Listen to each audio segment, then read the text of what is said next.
Good afternoon and welcome everyone.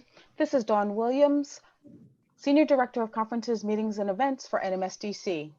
Thank you for joining us today for NMSDC's COVID-19 Virtual Town Hall. In today's session, we are presenting how are financial institutions contributing to the recovery of minority businesses. A few housekeeping items before we get started. Attendees have been muted and will be in listen-only mode during this webinar. If you have any questions for our speakers during the presentation, please type them in the Q&A box in your Zoom control panel. Our moderator will bring them up during the session, and we will also have time for Q&A at the end. The chat box should only be used for troubleshooting technical and administrative issues. Again, please use the Q&A box for questions for our presenters. Today's session is being live streamed and can be accessed on NMSDC's YouTube channel or on the Facebook page. It will also be recorded and a video will be available within 48 hours of the conclusion of this event. You can view them on nmsdc.org/town hall. Finally, be sure to stay tuned to the end of this session to learn about other upcoming events designed to develop, connect, and advocate for minority businesses and the corporations that support them. Momentarily, we will be joined by President and CEO of NMSDC, Adrian Trimble, to begin today's discussion. Good afternoon, everyone, and thank you for joining us today. Again, I'm Adrian Trimble, President and CEO of the National Minority Supplier Development Council. It's my pleasure to welcome you to today's virtual town hall session. We launched these series in mid-March because we understood that it was going to be very challenging for us to get through the COVID-19 pandemic. And unfortunately, the impact has been challenging at the least and stressful for all of us, and far too many of us are suffering through devastating losses right now. Last week, our town hall focused on the CARES Act and the stimulus package. And I want to thank Clifford Bailey for hosting and being our moderator last week. He is the chair of our National Minority Business Enterprise Input Committee. He did an excellent job as our moderator. We thank him for his time. And we are grateful to our panelists that joined us last week. Chris Pilkerton, White House Policy Advisor and former Acting Administrator of the Small Business Administration, and Michael Falkender, Assistant Secretary for Economic Policy with the U.S. Department of Treasury. It was a great, robust discussion, very informative session. And if you missed it, you can catch the live version that's recorded on our NMSDC website. We understand there's a lot of fear and uncertainty in the marketplace these days, specifically within the minority business community. That's one of the reasons why we launched this series. We wanted to make sure that we were providing you with reliable, up-to-date information for our minority businesses and their advocates to make sure that we connect you with real talk, real examples, and real insight on how to navigate through these times. Today's session is our 6th in the series. And for those of you who've been with us through all of these, we say thank you and welcome back. And to our newer attendees, we're thrilled to have you join us today. And we want to make sure that you get all that you can from this session and you learn and you hear from some of our experts. A quick word of introduction to those of you who may not be as familiar with NMSDC, or you may not be one of our certified minority business enterprises. NMSDC is the country's leading advocate for minority business development. We advance business connections for our certified MBEs by connecting them to our national network of corporate members, which are over nearly 1,500. Additionally, we provide a comprehensive range of events and programs such as this one to help our minority businesses grow, advance, and connect to corporate supply chain needs. We have a national office that's located in New York City, and we have 23 regional council affiliates located across the US. I invite you to take a look at our website following this session to get more information about what we do, our organization, and our leadership and our staff. And we're available to answer any questions about our organization or the benefits of becoming a corporate member or a certified MBE. So with that, let's move right into our virtual town hall series and continue the conversation with some of our panelists that have joined us today. First, I'd like to introduce to you our moderator for the day, Mr. Harvey Butler. Harvey is the Global Head of Supplier Diversity at Barclays. He is responsible for developing and executing the firm's strategy to expand its utilization of diverse suppliers, both small businesses and those majority-owned companies, women and other underrepresented segments of the society within the major international geographics it operates. Since joining Barclays in 2013, Harvey has helped the firm structure its approach to engaging diverse suppliers with events such as the Supplier Diversity Day in London, Johannesburg, and New York that introduces matchmaking opportunities with sourcing procurement decision makers and offers master classes providing banking and finance knowledge transfer to diverse entrepreneurs. He aims to position Barclays as a global supplier diversity leader within the financial services industry. Also joining us today is our special guest from the White House administration, National Director Henry Childs II.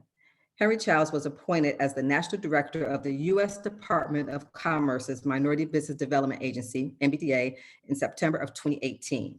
Director Childs is the 17th National Director of the agency. In this role, Director Childs has been laser focused on getting minority-owned businesses to size and scale.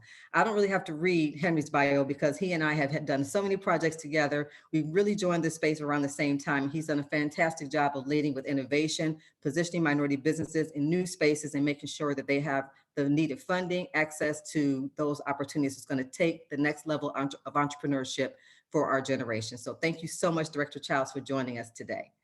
So with that, I'm going to turn it over to Harvey, who's going to moderate a great session today and introduce the other panelists that will be joining us. Thank you, Adrian. I really appreciate the opportunity to join you today and help NMSDC continue its series on bringing real-time information to minority businesses, and particularly during this unprecedented time. I want to thank all of the panelists who took time to prepare for today, and thank all of you that are nearly 160 attendees from around the country, perhaps even outside the country, who are, I'm sure, safe at home, and hopefully your families are doing well, and everyone is continuing to thrive as best as possible during this pandemic. I want to start by introducing the other panelists. We've been introduced to Director Childs. I'm now going to introduce the remainder of the panel. Patty Suarez is the National Diverse Segments Director for Wells Fargo and Company. Patty has spent over 24 years in commercial banking, where she's held various leadership roles. In her current role, her responsibility is creating, developing, and executing the strategy within several lines of business and wholesale banking. She earned her bachelor's degree in business with an emphasis in accounting from the University of California, Berkeley, and her MBA from St. Mary's College of California in Moraga. Patty joined Wells Fargo in 1995 as a financial analyst and completed the bank's credit management training program in 1998. She joined the Santa Clara office, where she focused on technology clients and was promoted to credit officer and held this position until she transitioned to regional vice president of the North Orange County office in 2010. Welcome, Patty. Mr. James Sills is the president and CEO of Mechanics and Farmers Bank. Mechanics and Farmers Bank is headquartered in Durham, North Carolina. It has total assets of $265 million and 7 branch locations in 5 major markets within North Carolina. M&F Bank is the second oldest African-American owned bank in the US. Very impressive. And maybe you can tell us later whether the new movie on Netflix was inspired by your bank. Mr. Sills' background includes a unique combination of executive experience within large-scale banking operations, community banks, and government organizations. He has over 30 years of banking and technology management experience. Prior to relocating to Durham in 2014, Mr. Sills serves as the cabinet secretary and chief information officer for the state of Delaware. Mercedes Enrique, president of CMS Corporation. As the owner of CMS, a federal government and industrial construction company with self-performance capabilities in mechanical construction, CMS is headquartered in Bargersville, Indiana. Since purchasing CMS's assets in 2004, the company has grown from 1 to 5 locations and from 8 to 85 employees. Very impressive.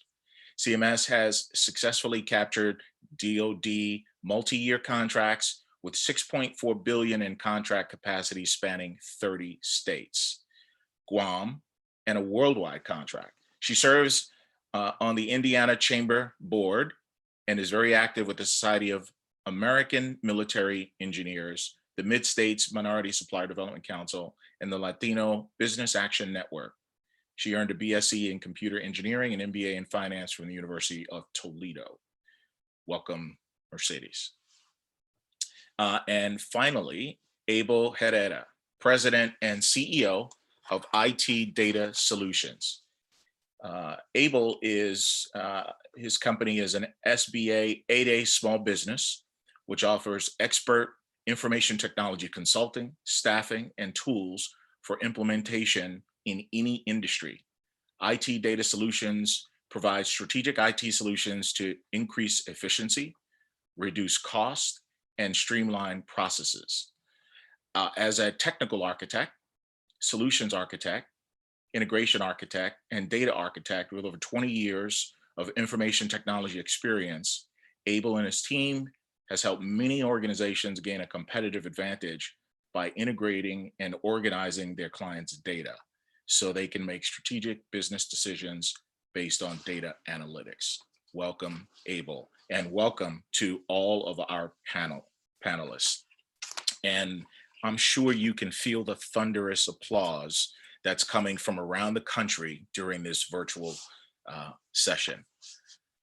So I want to begin with Director Childs.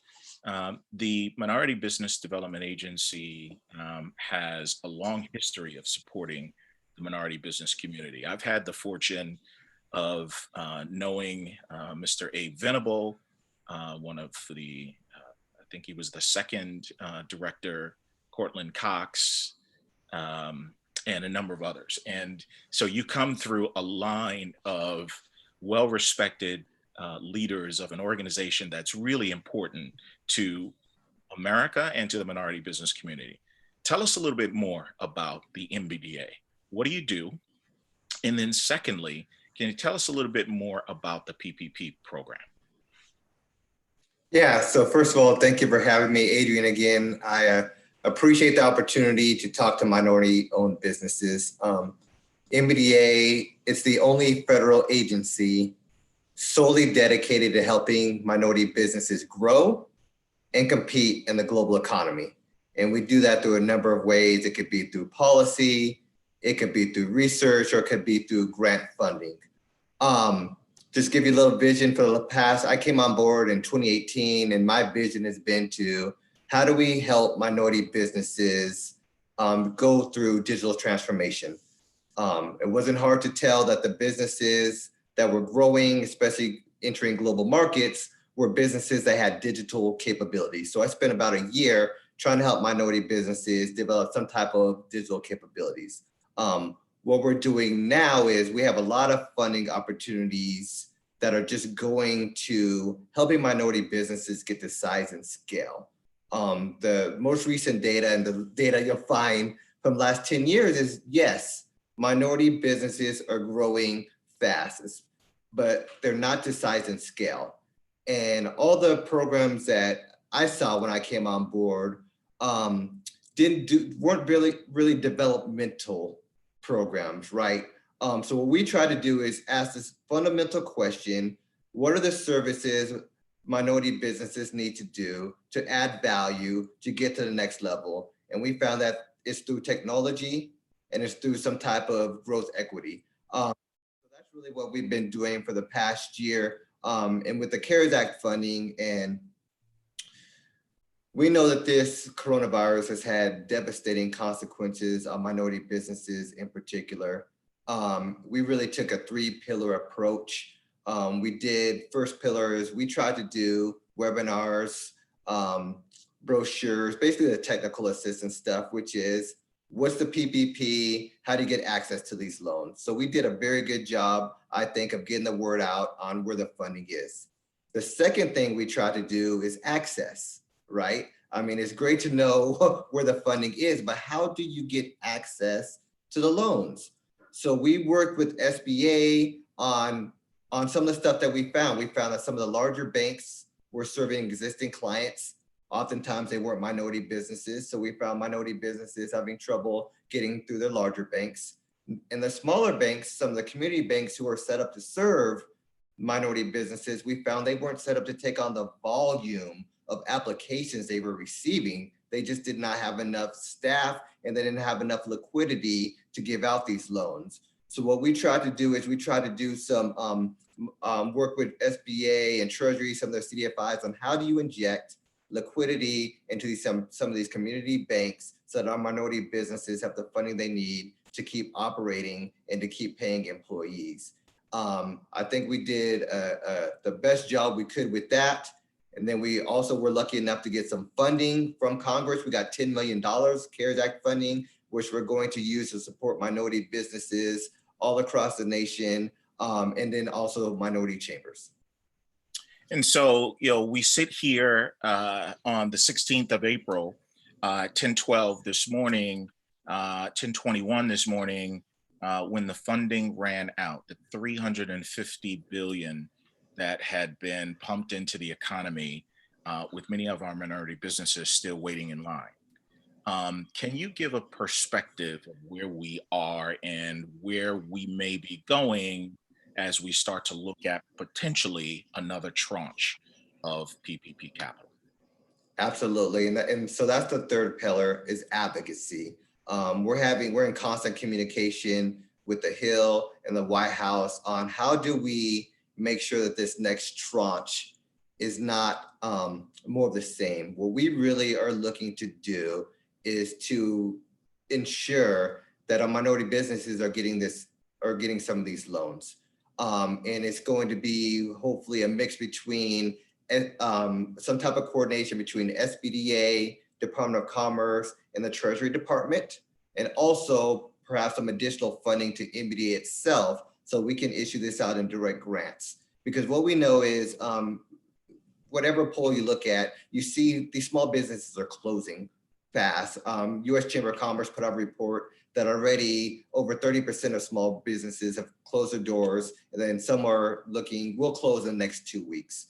And we know many of these are minority businesses in our communities. So the next tranche of money, fundamentally, we have to realize that there are 129 million minorities in the United States. 1/3 of the businesses in this country are minority businesses. So there's no way you can have a response to this downturn in the economy, and you certainly can't recover quick enough if minority businesses are not the core of any package you put together. And that's exactly what we're communicating to all our stakeholders and to the Hill.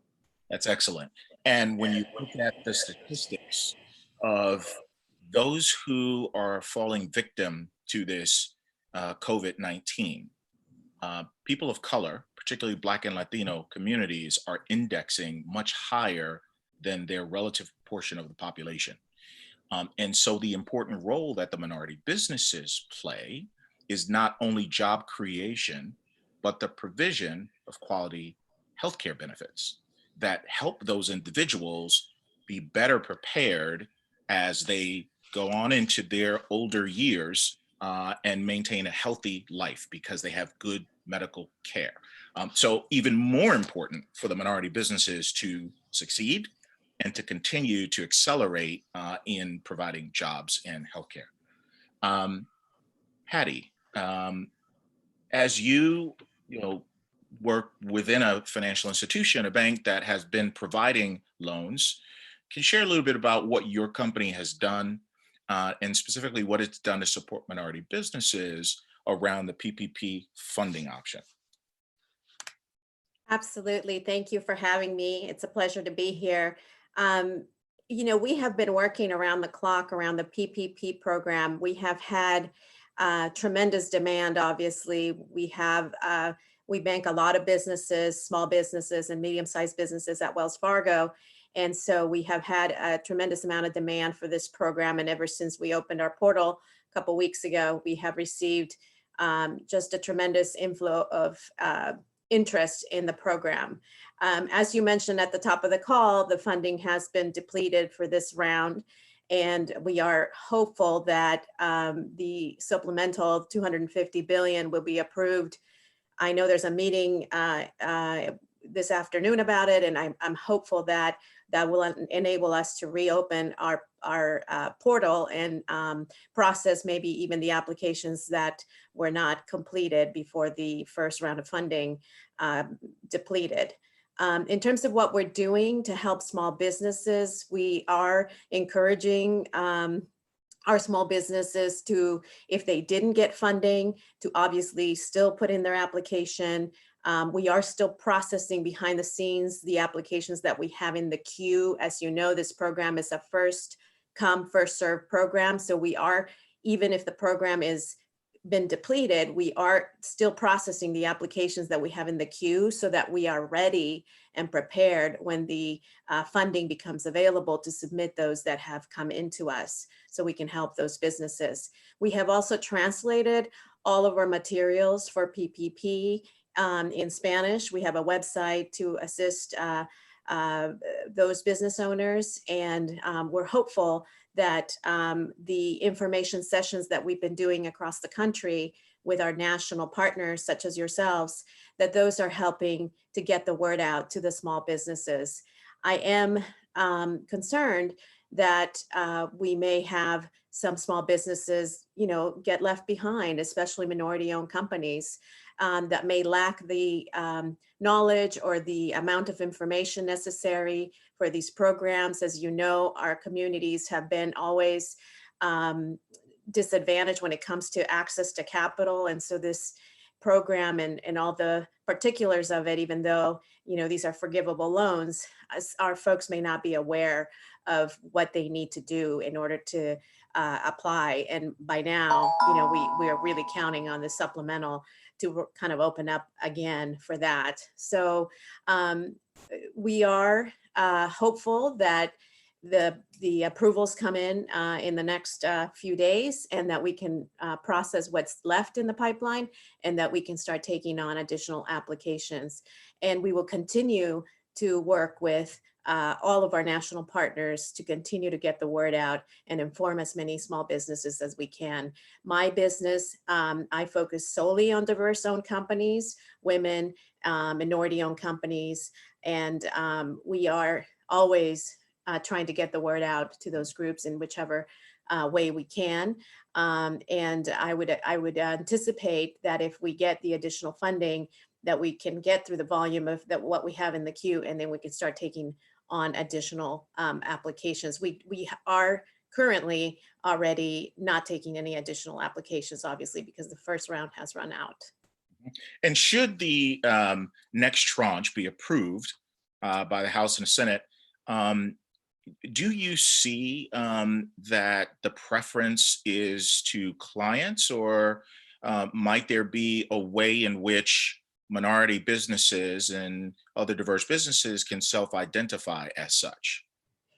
Very hopeful. I mean, we are, as a regulated industry, unable to ask for information on, ethnicity and background, just to avoid, disparate lending. But what I'm hopeful, and I heard Speaker Pelosi talk about this, is that there is maybe an allocation within this next supplemental $250 billion that goes exclusively to small businesses, maybe women-owned, veteran-owned, maybe people in rural communities that may not have the access to, put in their applications in the first tranche of the program. And so I'm hopeful that that is part of what gets worked out in the end. But unfortunately, there are folks that just don't have the access. And we have at Wells Fargo only been able to help our existing customers. We took the position that we needed to do that because we've already done a lot of the due diligence and the know your customer required information that's necessary on those customers. And to do that for new would be putting our existing customers on hold, and that just doesn't make sense. But I hope that there's organizations, and obviously there's banks that are able to help clients that don't have an account with them, because if there isn't an outlet for folks that don't have a checking account with a bank, a lot of people are going to get left behind. There's also the fact that, we are helping business owners, so you have to have a business account. There's a lot of sole proprietorships, and there's a lot of people that, have personal accounts instead. And so how do we help them? Sure. And so we're looking at all those items. Thank you for that. Jim, your bank, possibly, maybe I won't overstate this, but was probably made for a time like this. In the early 1900s, when the Freedmen's Bureau was promised to freed slaves, and the money was deposited and then stolen, and there were challenges with particularly Black people trusting financial institutions. Your second oldest Black bank comes along to provide those very critical banking solutions to the Black community, and I'm sure a much broader community as well. So walk us through, I'm really curious, and I think the audience would be curious, walk us through that founding moment of this bank.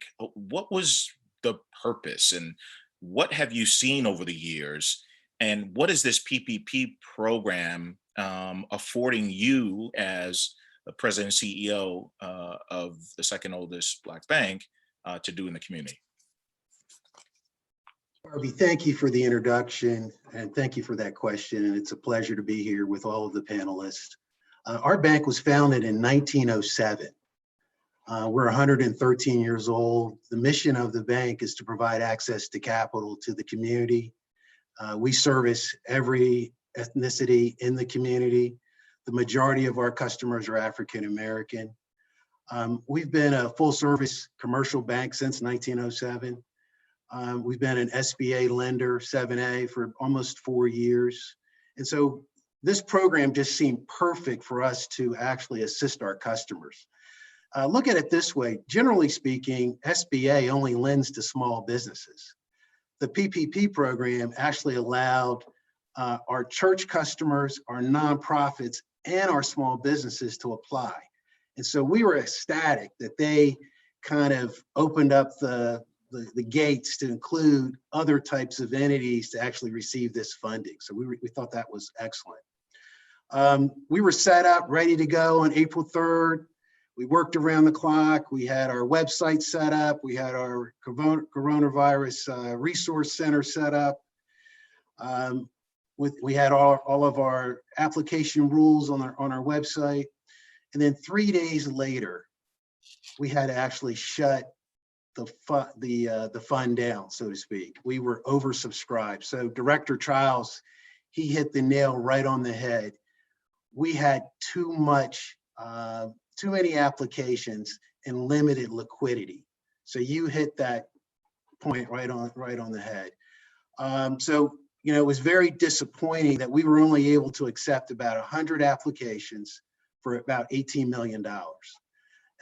We have a pretty interesting mix. About 60% of it is to small and medium-sized businesses, and about 20% is to nonprofits, and about 20% to church customers. So a pretty interesting mix. We've been also supporting or actually participating in various webinars for our customers, but it was really disheartening when I had to tell customers that we could not accept their application, because all they hear is $2.2 trillion or $350 billion that the SBA has put aside for this particular program. We're not the only bank that had to tell their customers that they're sorry that they're unable to process their application, but it really has been something that has been frustrating to our customer base. Mm-hmm. Mercedes, we're gonna now switch to two minority businesses that actually were successful in submitting an application, one of which was funded, The other minority business was not funded, but has received notice that funding is on the way. So Mercedes, tell us a little bit more about your CMS Corporation. What does it do, and why did you apply for the PPP? Thank you. And thank you, Harvey, again, and Adrian, for having me on this panel. I hope that we can make a difference, and those of us that are listening and other small businesses and minority-owned businesses, that they can apply on this next round. So that is the reason why I'm here. This is a construction company, so we are small under the revenue size standard for the SBA. We are a federal contractor, so we actually do work for the Army, Air Force, Navy, and we also self-perform mechanical construction, and we do that for many NMSDC members. So a pleasure to be here, and thank you for letting me share the story. We were funded on Monday, April 13th. We were able to apply through our regional bank, Key Bank, the Monday before. So it took exactly 1 week from the application until the funds were received in our account. The documents for the loan origination were received, or the loan documents were received the same day the funding came in. So the wait was only between the application, the bank approving the application, getting the loan number from the SBA, and then issuing the loan documents to CMS. I am glad to see that I sent you some statistics that the SBA published on Monday, the same day we happened to have gotten our money, and 70% of the businesses that applied were under the smallest threshold, $150,000 or less. So that tells me that many banks did pay attention to the small businesses, to the very small. We happen to be on the third threshold of those ranges. But in the case of KeyBank, they actually gave priority first to all of the little customers, something that they call their key online system customers. And so we were not, even though we were ready to apply and had everything ready Friday when this went live on April 3rd, we were not allowed to apply until Monday. So they did actually give access to all of their small clients first, and then they moved on to the medium, what they consider to be medium, which in our case is a small business, but we are in that size range. That's really good. And one of the things that we spoke about in the pre-brief for this session was the importance of being prepared.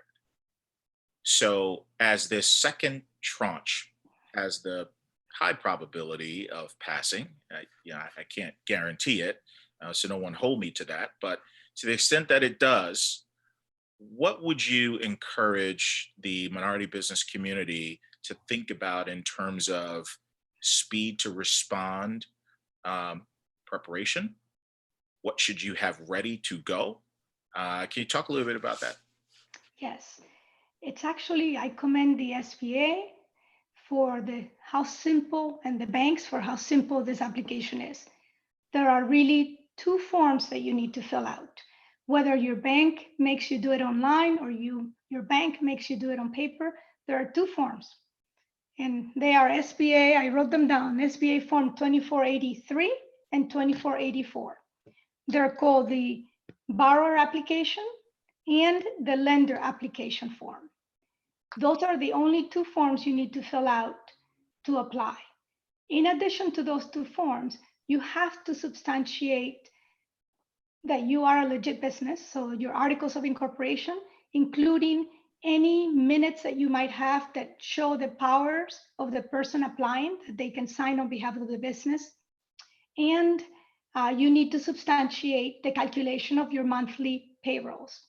So the loan is basically 2.5 times your payroll for either the last 12 months or the whole year of 2019, whichever one you use, because it might be more favorable to you.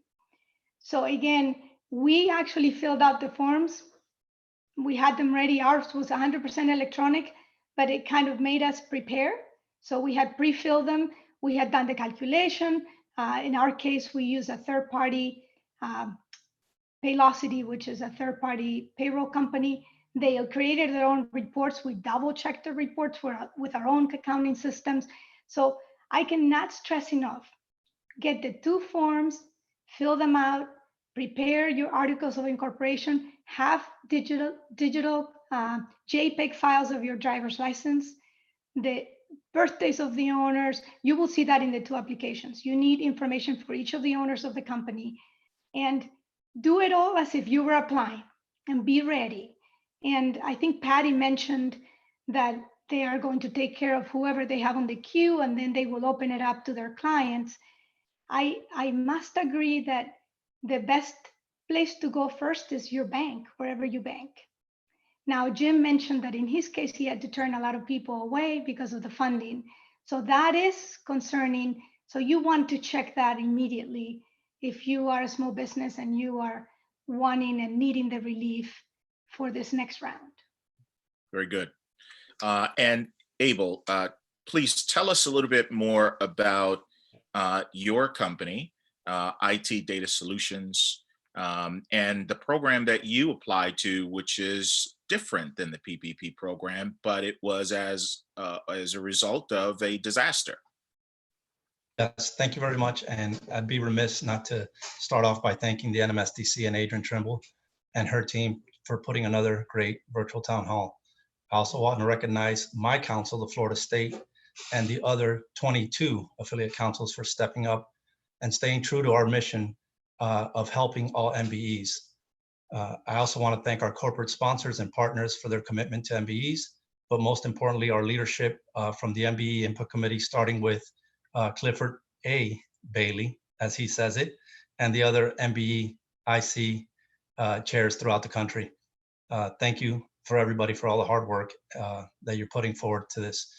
And lastly, before I answer your question and introduce my company, there's a lot of people that work behind the scenes to get this town hall meeting put together. And I really want to take a quick opportunity to recognize the NMSDC team, Don, Tammy, Maria, Gina, and others for their hard work and dedication. So that's, I think, is very important that we got to stop and say thank you for those individuals that do a lot of work and don't get enough recognition. So I definitely want to make sure that they get a shout out.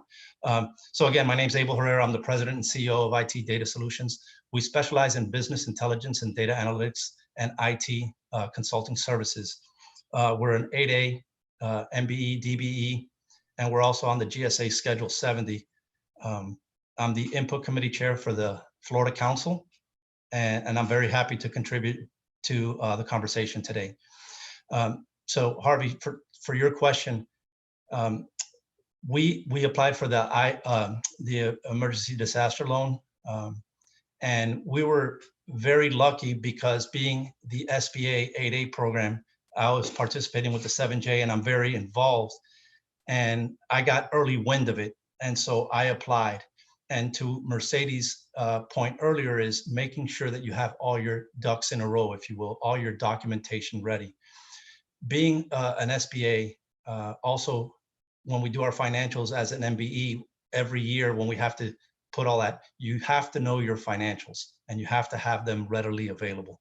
So whether it's your taxes, the articles of incorporation, your operating agreements, shareholder agreements, certificates of good standing, all your taxes in your counties, all those things, having your P&L, your balance sheet, understanding your financials, I think is key. And so when we had all this organized, I've always had this organized in my company, and that's what I recommend to all MBEs is have that ready and available in a digital format, because even as you're going in through that application process, they may ask you for something else. And by the time you turn around to go and scan it or upload it, you're going to time out because of the high demand.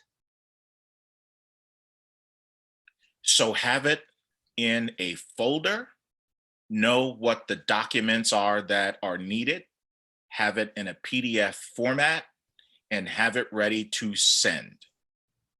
Yes, sir. Abel, let's talk a little bit about, before we open up to audience Q&A, and I see a list of questions that have been coming through. The other thing to think about for the minority business community is how might you pivot during this time of depressed revenue? what are some of the things that you, for example, have done not only to augment your revenue, but to also do good? That's a great question, and thank you for letting me. We spoke about this yesterday, and I think it's very important. And the bottom line is relationships. It starts with and it ends with relationships. And it's the relationships you have with your employees, your customers, your vendors, your partners, financial institutions. We talked about your legal counsel, because when you need to get a contract signed and reviewed, and you just call them once you need it, and you don't build and maintain that relationship, well, you're going to be at the end of the queue. So what we were able to do and pivot is reach out to other vendors that we knew were distributors, suppliers of PPE and other healthcare IT services. And we have strategic partnerships where we have been able to leverage my existing contracting vehicles to start procuring and selling to the federal institutions. So it's definitely the relationships. Everybody remembers you when things are going great, but when things are kind of in a downturn, that's when you really know what relationships you have and how meaningful they are. So I encourage everybody, just like when you want to get a loan at a bank, get a loan when you don't need one, because they're going to really look at a fine-tooth comb at your financials. And if your financials are in good standing, they will, they're risk averse. So they're not going to scrutinize as much. But when you do need the loan, you already have prepared for and planned for that. So that's the kind of things. It's definitely the relationship and maintaining those relationships. Director Childs, I want to come back to you. MBDA is doing some amazing things, have over the years done amazing things for the minority business community. And you talked about the digital transformation and what you're doing to help businesses, sort of pivot in that digital space.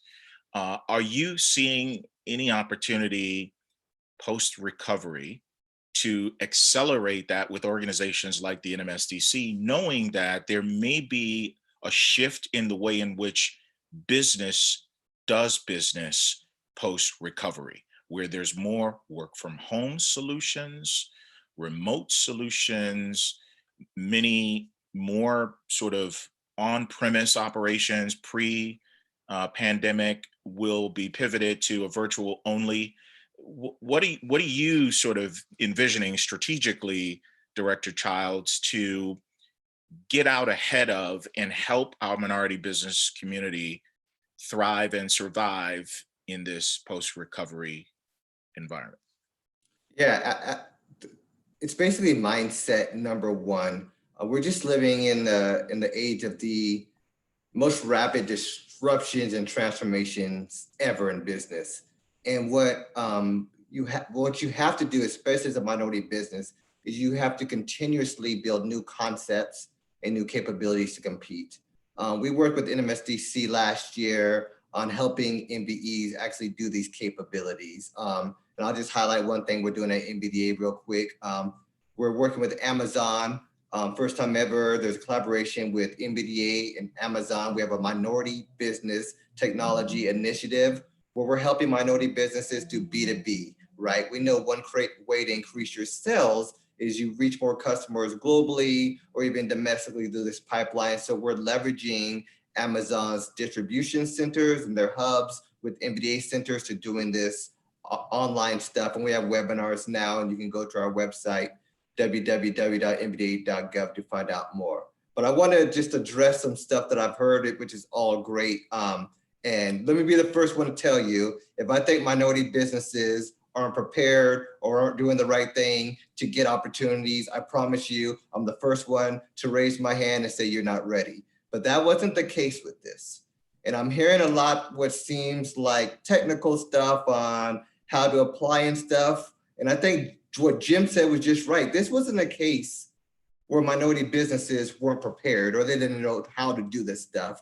MBDA, NMSDC, US Chamber of Commerce, the African American Chambers, Asian American Chambers, Hispanic Chambers, Native Americans all did a great job of teaching people how to get to these loans. We had a problem when it was accessing them. And I think it's important that we separate the two, right? Because if you don't separate them and you don't identify the real problem, you can't solve this problem in this next package. This was a problem of either A, our minority businesses weren't getting served by some of the larger banks, and you've heard this even today, serving existing clients or whatever, or B, the community banks that are set up to support our minority businesses who have the infrastructure didn't have either the liquidity or the resources to do these. So I think it's very important when we look at this next tranche of money that we say, yes, we were prepared. We document, like at MBDA, we did a data call. We had over a million minority businesses say that they were trying to get access, 1 million. So this wasn't the case of 1 million saying, what do we do? This is 1 million saying, we know what to do. How do we get the funding? So I just wanted to say that because a lot of times when we have these conversations, we kind of like try to overcoach minority businesses like they don't know what we're doing. I think we are set up. We know what we're doing. It's just how do we get to the money? That's an excellent distinction. And thank you for that clarification. And to that point, there was a question that was posed. And the question was, do we have any idea of what percentage of the loans actually went to minority businesses?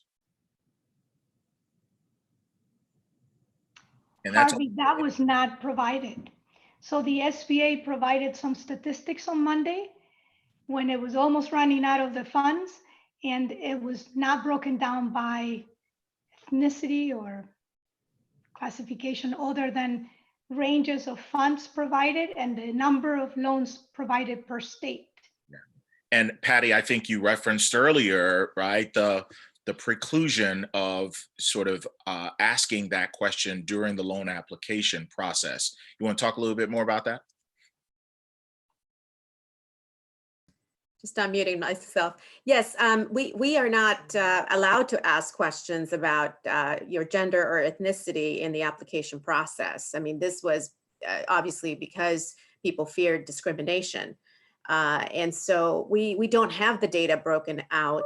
We would love to be able to speak to it more definitively, but we just don't have the granularity that allows us to see, you know, how many of these loans help the minority-owned community. So Harvey, it's Adrienne. I'm going to jump in here because that's true that the financial institutions can ask that question, but we as advocacy groups can ask that question, and we will ask that question. We will find out from our members, our certified MBEs, how many of them actually did receive funding and how many were actually left out. And we could collaborate with other groups that represent and advocate on behalf of minority businesses as well. I think the data points are available to us, but we're going to have to be the ones to pull that forward and be able to show that quickly so that as this next round of funding is made available, that we are not left out the next time, that we are there at the very beginning of this process to ensure that our certified MBEs get the funding access, because Henry is absolutely right.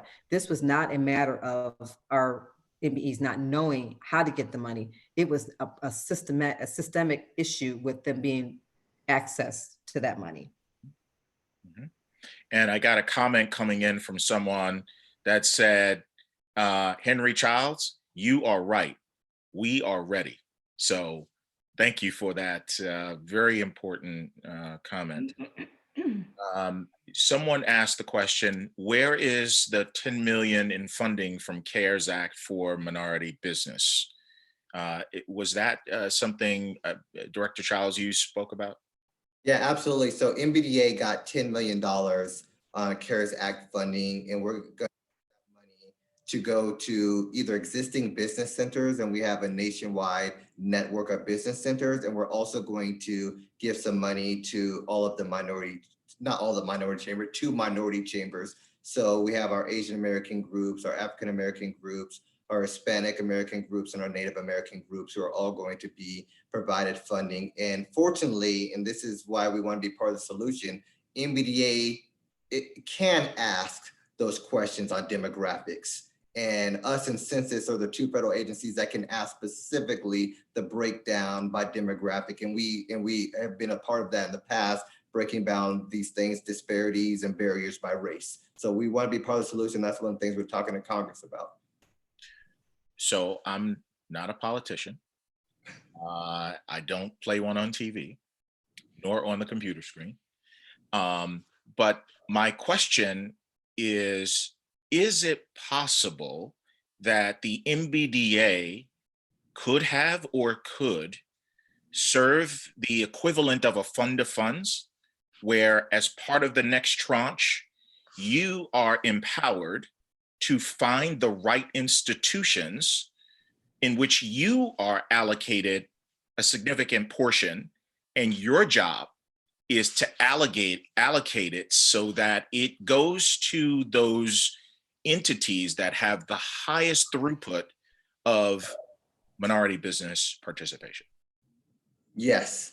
And I think another great thing about that is, and I know everybody's trying to help out, and I think the federal departments are working the best they can. I mean, I know they're processing as fast as they can, but a lot of times also minority businesses, they don't want to take on more debt. Now, I know the PPP was a loan to grant system if you basically use it for certain purposes. But what MBDA does is we do direct grants. And this is key, because the two things we know businesses need, they need it now, right? And they also a lot of times don't want to take on more debt to get it. So, and I think MBDA can accomplish both of those. And I know there's been talks, I don't want to get too into the details, but I know that there have been talks on the Hill about doing this, what you would call a fund of funds, where you have an infrastructure where MBDA would take on the money, and then we would work with other institutions to make sure that money got distributed to minority businesses. And that way you don't have to worry about reporting or people self-identifying, because we know that they're going to be minority businesses. That's great. And so if that does happen, we'll be having you back on another broadcast to tell us more about that type of program. The other question that came in, I'll direct it also to you, Director Childs, was on the Main Street Lending Program. Do you know anything about that program, and could you share anything about that? No, I did not. Okay, all right, so we'll move on. I know a little bit about the program. Yes, please share. And Patty, yes.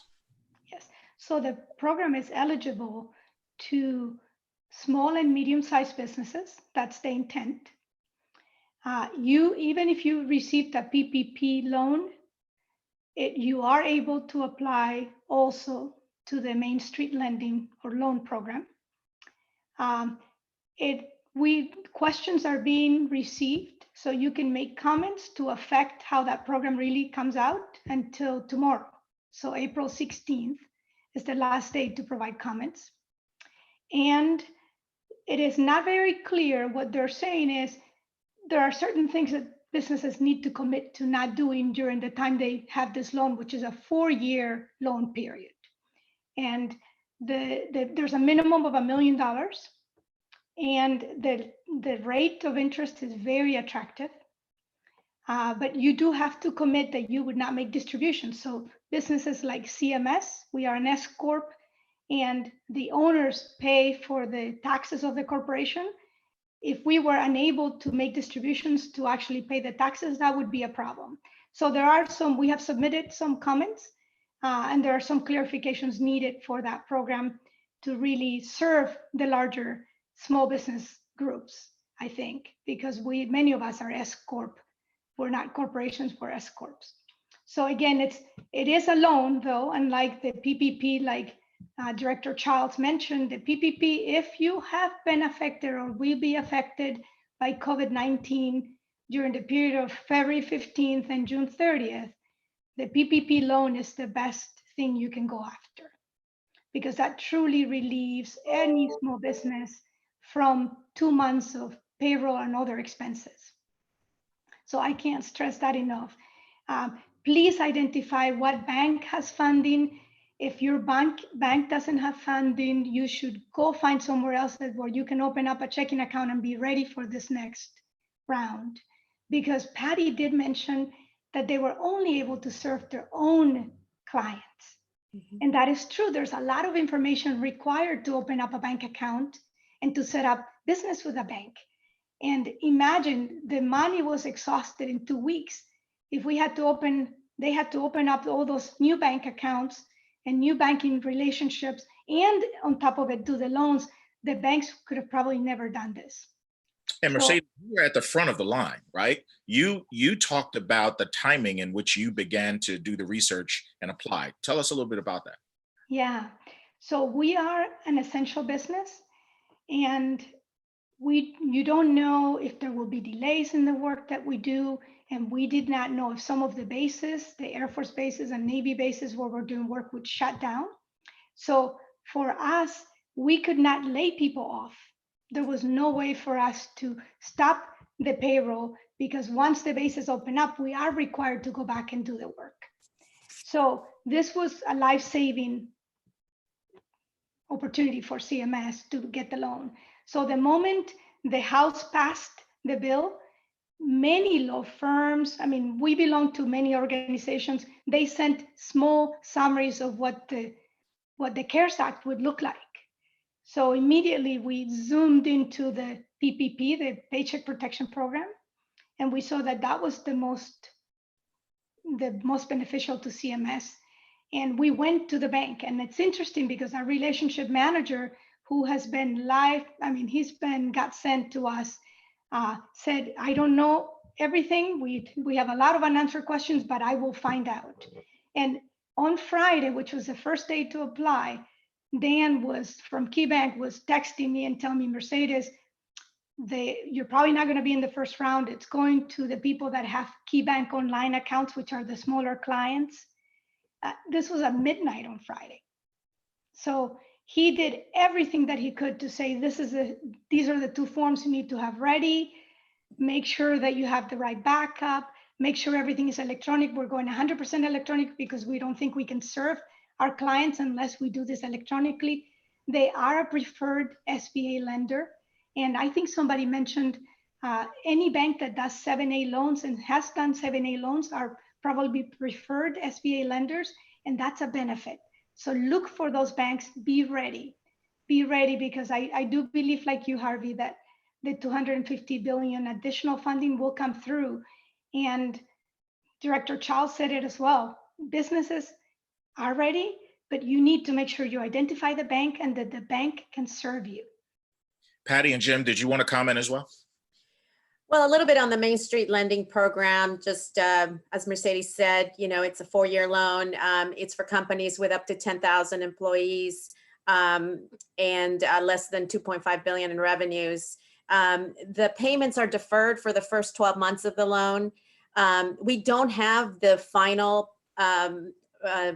requirements of the program yet. We're still working on that. And so we haven't started taking applications for that program.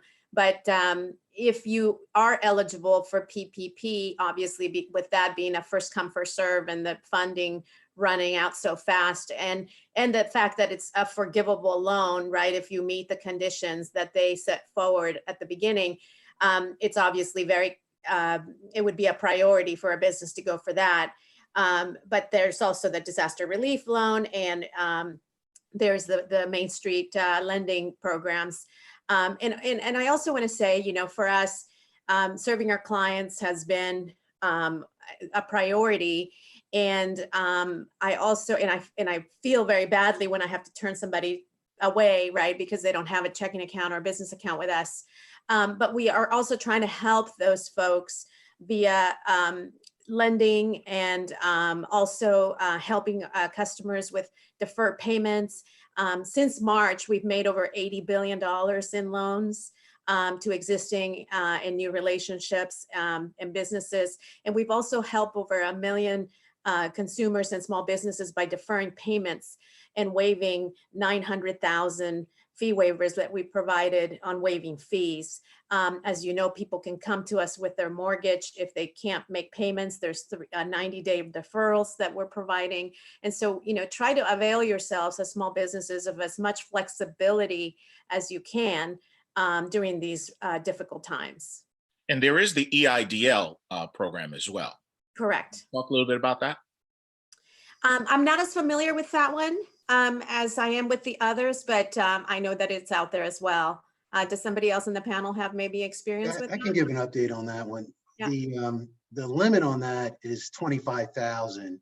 Right. And the first 10,000 potentially, if you're not accepted, is forgivable and will turn into a grant. But I want to go back to something that Patty and also Darrell's emphasized.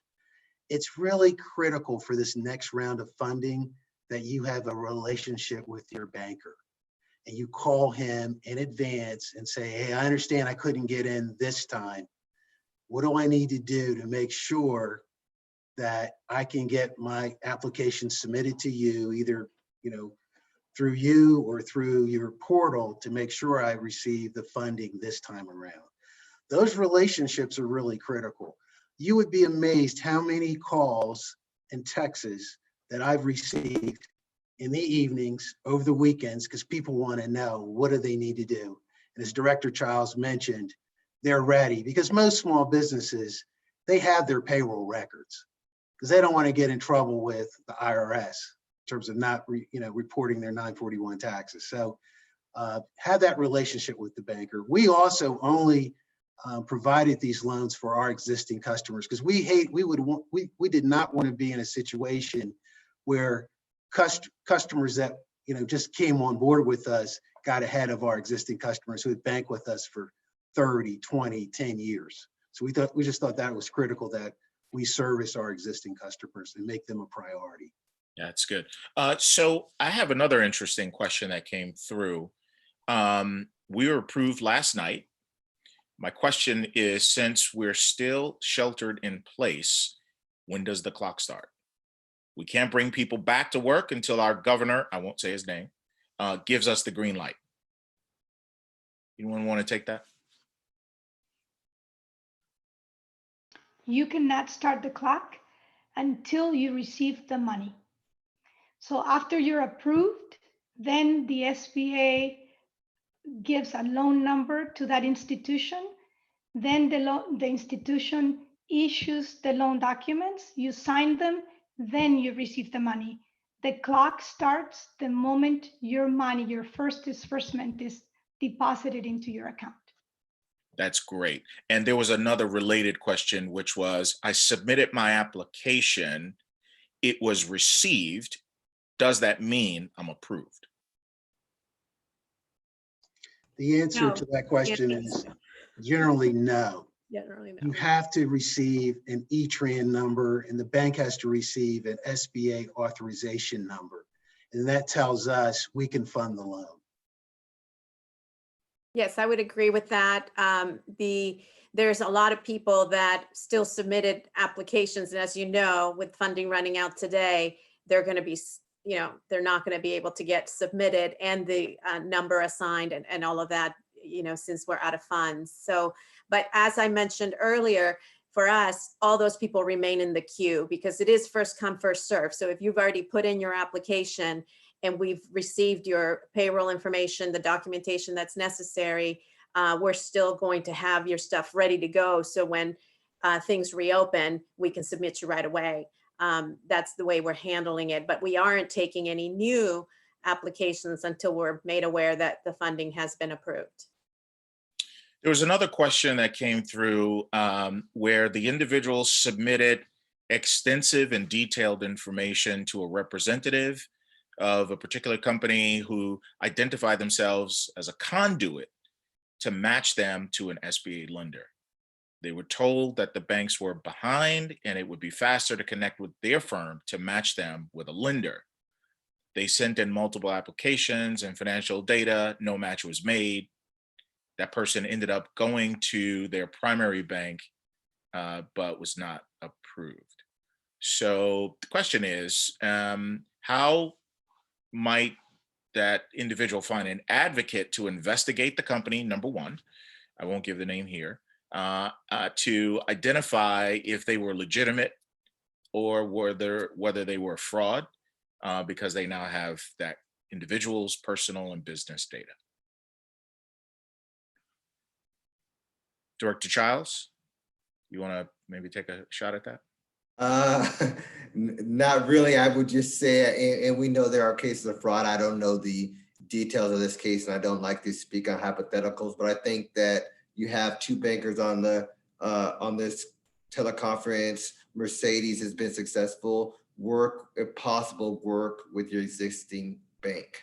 I think that any webinar, any guidance you hear from anybody tells you the bankers are going to be your source of information. Yes, people like MBDA can walk you through what you need to take, but at the end of the day, you're going to have to work with your banker. So I do know SBA has fraud assistance. So if they do think it's fraud, there are avenues to report this stuff. 90% of all the applications that were submitted to banks where customers had an existing relationship. It was only about 10% of the applications were submitted to fintech types of companies. Again, it just goes back to having that relationship with your bank or your banker. So when we start to think about, what's next, as we start to look into this, coming out of this next phase of resiliency and, going into the business recovery phase, any final thoughts from the panelists? And we'll start with Director Childs, and we'll go in the order of the introductions. Yeah, thank you. And that's a great question, because right now, appropriately so, most of the attention is on response. How do we make sure that our businesses have the liquidity they need to operate and pay employees? But there's going to come a time when recovery starts. And I've experienced working throughout disasters with the Department of Commerce on response and recovery, and they are two different levers. And what I don't want to happen, and which has unfortunately happened in the past, is minority communities lag behind in the recovery. So now's the time that we look at capacity building. Now's the time that we join together on figuring out what does the 100-day, after the response is over and the lights turn on and businesses are operating again, what does the path to recovery look like, right? And it's gonna take a mix between minority business centers, minority banks, Fortune 500 corporations who do help out minority businesses. It's gonna take people like vendors like NMSDC. It's gonna take fintechs. It's basically gonna be a collaboration of a whole different groups to figure out how do we help the major metropolitan areas of the United States. Because let's be honest, when we talk about minority communities, we're talking about the largest metropolitan areas of the United States. You're talking about the Chicagos, the LAs, the New Yorks, the Miamis, the Chicagos, Detroits. And if we don't find a way to pump liquidity and get those engines running, then the whole nation may lag. And that's what we don't want to happen. So it's really not two separate arguments. It's the same argument. How do we help these major metropolitan areas and rural areas start the engine again and make sure people don't get left behind? And between the two powerhouses in the public and private sector that advocate for minority businesses, MBDA and NMSDC, I know with the power of the corporations, we can do some really strategic and important things in the months to come to help with this transition. So you got Barclays signed up to support it.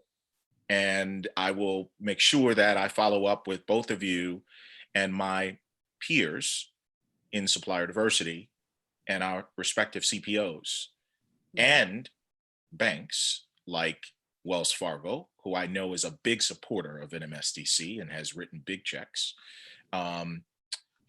Your bank, Jim, right, getting the Black banks and the minority banks involved in this next wave of industrial revolution for the minority community, let's say the fifth wave post-recovery, there's some things that we can do.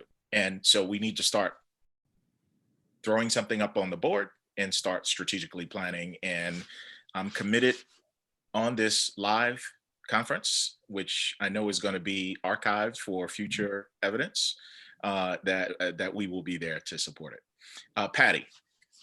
Same thing. I would commit that my colleague Regina Hayward is already thinking about how do we move forward with the capacity building programs and all of the things we do to support businesses. I would say businesses, after securing the liquidity they need to keep the doors open, right, which is why this is so important, I would think that the next step for them is to rethink their businesses. Do they need to adapt to this new economy, right? When we emerge from this, a lot of things may be different in how we operate. And so do they need to modify their business strategy? Do they need to access additional help? You know, and so that's what I would think about is my strategy now something that's going to work in this new environment, or do I need to make changes? You know, we saw so many food businesses go into just, you know, curbside pickups and maybe, you know, deliveries and things like that. And so how do you need to adapt and modify your business? And what are the investments you need to make in order to remain successful? Jim, thank you. Yeah, thank you. I kind of agree with what Patty just said, but let me just back up just for a second. One of my favorite sayings is there's no romance without finance. And we don't have the $250 billion just yet. And I'm kind of give you more of a political answer.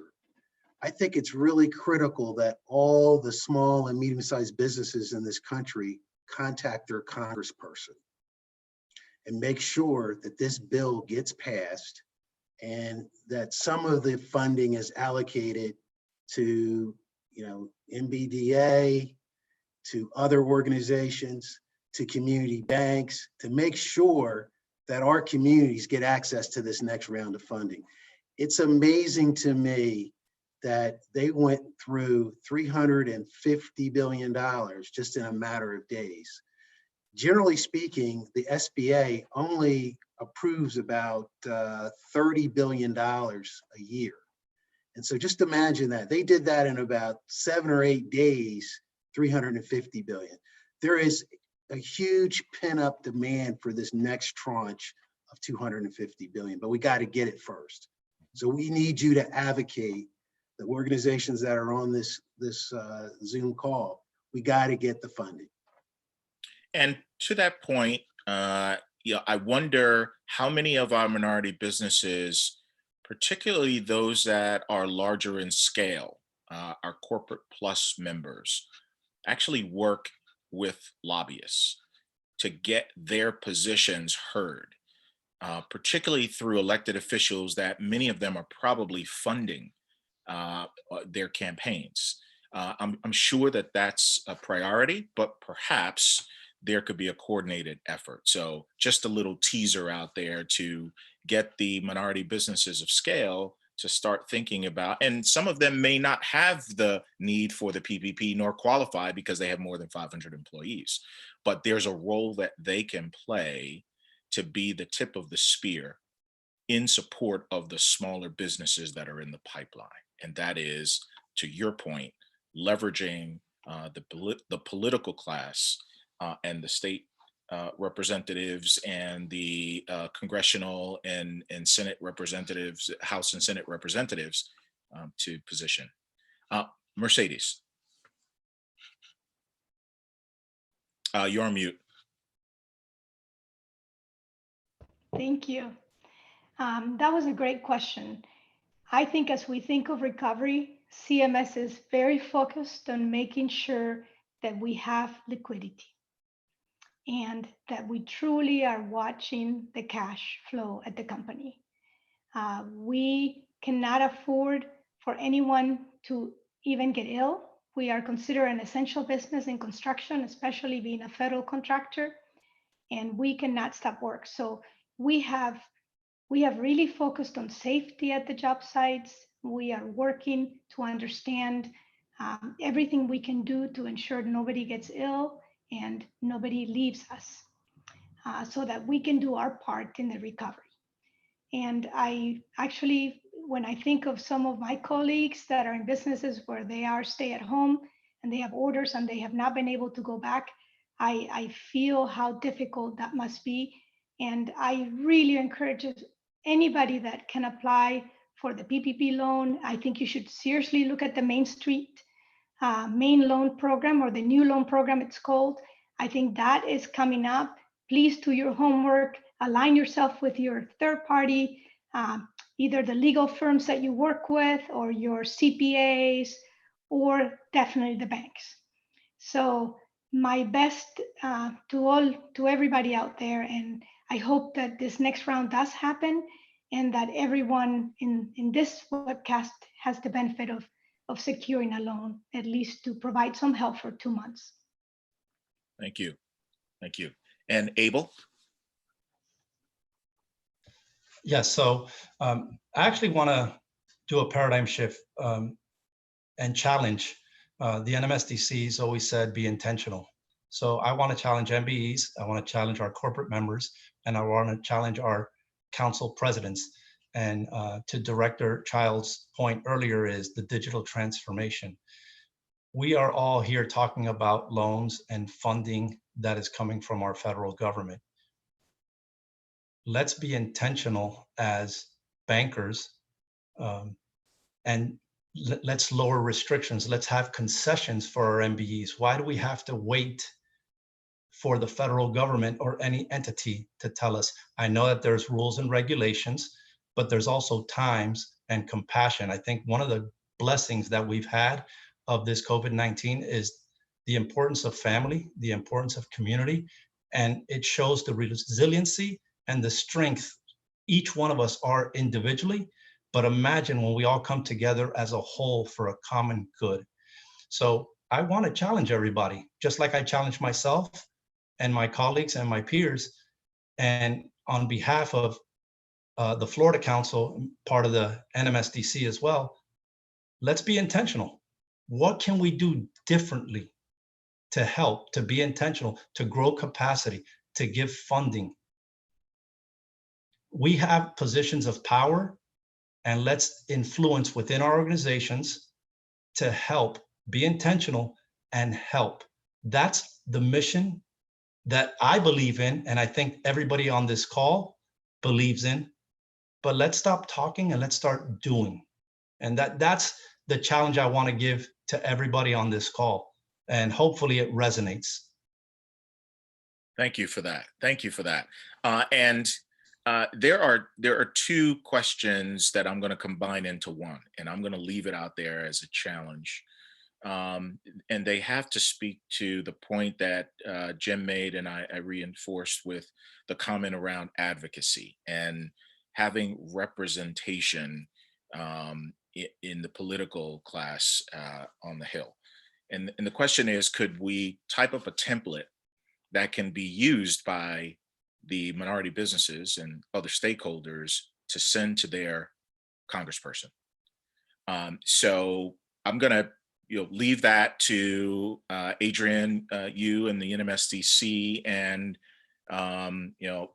if there is a way that we could be helpful in providing a template that could be used, we should try to do that. And I think that that's a great sort of suggestion to help people along. So I want to thank all of the panelists. You guys were amazing. You made my job really easy because you're all experts. I want to thank Adrian Trimble and the NMSDC for being proactive and thinking about how to keep relevant topics, particularly during this pandemic. Those of us who are working from home, this is a nice way to sort of break the monotony and to be engaged live. I've had a virtual happy hour. Actually, it was with my colleagues in the UK, so it was 6 o'clock for them. It was 2 o'clock for me, so I can only hold up the bottle of wine that I was going to enjoy after. But we're being creative in how to stay relevant and stay engaged and stay socially connected with people. So NMSDC, hats off to you for making these sessions available. So I know that we can't hear you, but please, in your homes or at your remote workplaces, give this audience please give these panelists a round of applause. And I know the thunder is breaking out around the country, but you guys did a great job. So thank you for that. Thank you for all the time spent preparing for this. And I'm going to hand it back over to you, Adrian.